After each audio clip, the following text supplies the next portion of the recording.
ሰላም እንዴት ናችሁ? ዛሬ ምስርን እየወደዳችሁ በጨጓራ ህመም ምክንያት መመገብ ላልቻላችሁት በጣም አሪፍ መፍትሄ ይዤላችሁ መጥቻለሁ።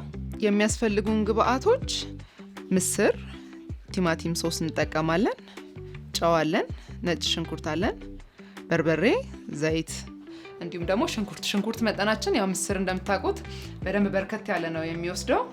የምትፈቀፍቁ ከሆነ እንደኔ ቂጡን ባትቆርጡት ይመከራል። ምክንያቱም በትንትን ብሎ እንዳያስቸግረን እስከ መጨረሻው ድረስ መፈቅፈቅ እንድንችል ያደርገናል ማለት ነው።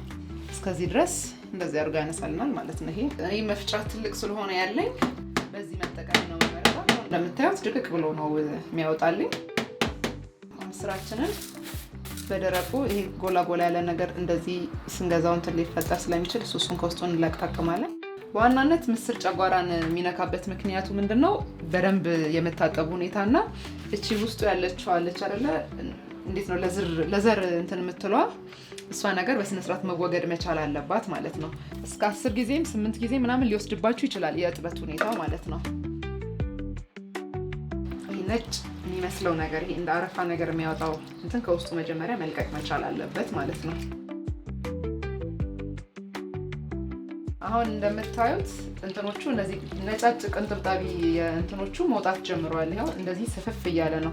በነገሩ ውሃውም ደፍረስ ስላለ በደንብ አያስታውቅም።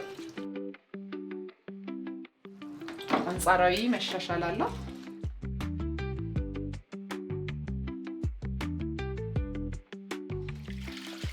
እንትን ያልኩት መጥቶልኛል። በቃ ልዩነቱን ተመልከቱ። በመጀመሪያውና በስምንተኛው እጥበት መካከል ያለውን ማለት ነው።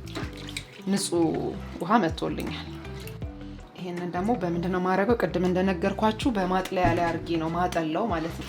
ምስሬን አወርደዋለሁ ማለት ነው። እዚህ ላይ ከውስጡ እንዲወርድ እናደርጋለን ማለት ነው። ይሄ ነገር ነው በከፍተኛ ደረጃ ለጨጓራ ጸር እየሆነ ያለው። ከመለቀም ራሱ ያለፉ ትንሽ የጠጠር ነገሮችን በዚሁ መልክ በተመሳሳይ ይወጣሉ።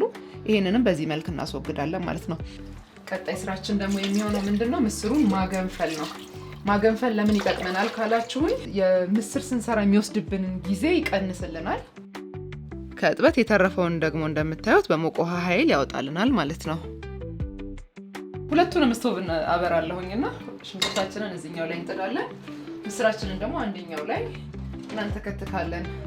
ስለዚህ እዚህ ሽንኩርታችን እየበሰለ እዚህም ደግሞ ይሄ ተንተከተከ ያለ ቲማቲማችንን እንፈቀፍቃለን ማለት ነው። ላው ላይ የቲማቲም ልጣጭ ለጨጓራችን ስለማይመከር በዚህ መልኩ እየፈቀፈቅን የውስጡን ብቻ እንጠቀማለን ማለት ነው። አሁን ምስራችን ይሄው እንደምታዩት አረፋ ይዞ ወደ ላይ እንትን ብሏል ማለት ነው። ስለዚህ ገልበጥ ትንሽ እናደርጋለን። በደንብ እንዲበስል አንፈልግም። ምክንያቱም እዛ ወጥ ውስጥ ገና ከበርበሬ ጋር ከምናምን ሲታሽ ደብዛው መጥፋት ስለሌለበት ምስርነቱ መገኘት መቻል አለበት። እንትን የሚያደርገን ይሄው እንደምታዩት የሆነ እንደ ኦይሊ ከለር ያለው እንትን ያለው። ስለዚህ እሱን እናወጣዋለን ከውስጡ ማለት ነው። ከላይ አረፋውና እንትን ከለሩ ይቀራል ማለት ነው። ስለዚህ ይሄንን ከውስጡ በአግባቡ እናጠነፍፋለን ማለት ነው። ስለዚህ ወጥቶልናል ማለት ነው። ይሄው እንደምታዩት ከውስጡ ምጥጥ አድርጎ ውሃውን ጨርሶልኛል ማለት ነው። ስለዚህ አንድ እንትን የሰንፍላወር ኦይል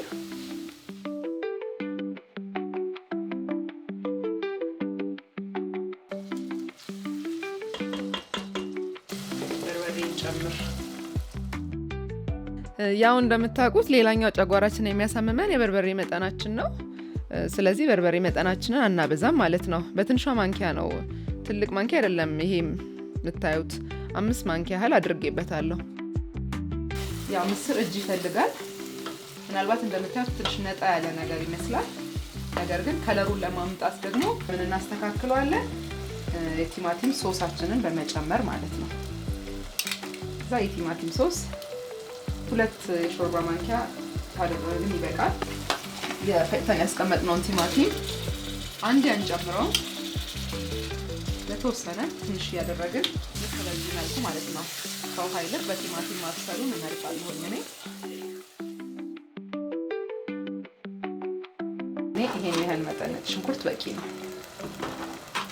ሽንኩርቴን ጨምራለሁ። በዚህ መልኩ የተቆላላው ስልሳችን ላይ ቅድም ያገነፈልነው ምስር እንጨምራለን ማለት ነው። ስለዚህ ከስልሳችን ጋር በዚህ መልኩ እናዋህደዋለን ማለት ነው። ምስር እንደሚታወቀው በጾም ወቅት በብዛት አዘውትረን የምንጠቀመው ምግብ ነው። ከምናስበው በላይ በርካታ የጤና ጥቅሞችን ይሰጠናል። አንደኛ በደማችን ውስጥ ያለውን የስኳርና የኮሌስትሮል መጠን ያስተካክልልናል።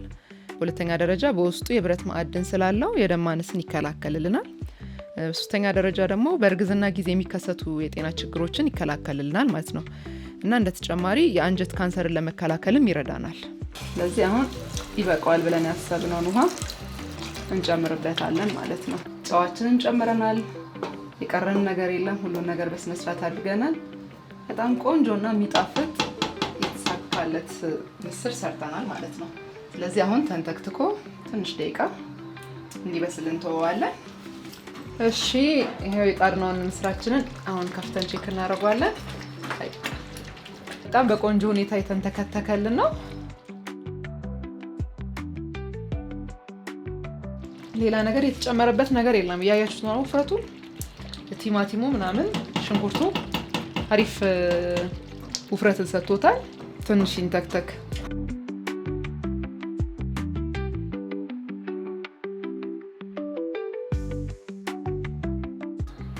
ምስራችን ደርሷል። አሁን ቀዝቀዝ ብሎልናል። እናወርደውና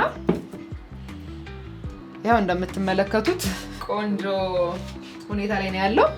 ስለዚህ እንጀራችንን እናመጣና እንቀምሳለን ማለት ነው የሰራነው ምግብ። ስለዚህ ጨጓራችሁን የማይነካ ምስር ለማዘጋጀት ማድረግ ያለባችሁ 5 ነገሮች አሉ ማለት ነው ከላይ እንዳያናቸው።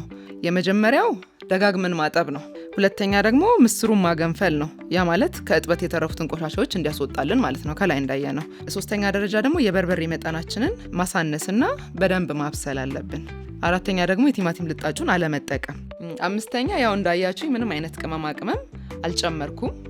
ቅመማ ቅመም ባትጠቀሙ ይመረጣል።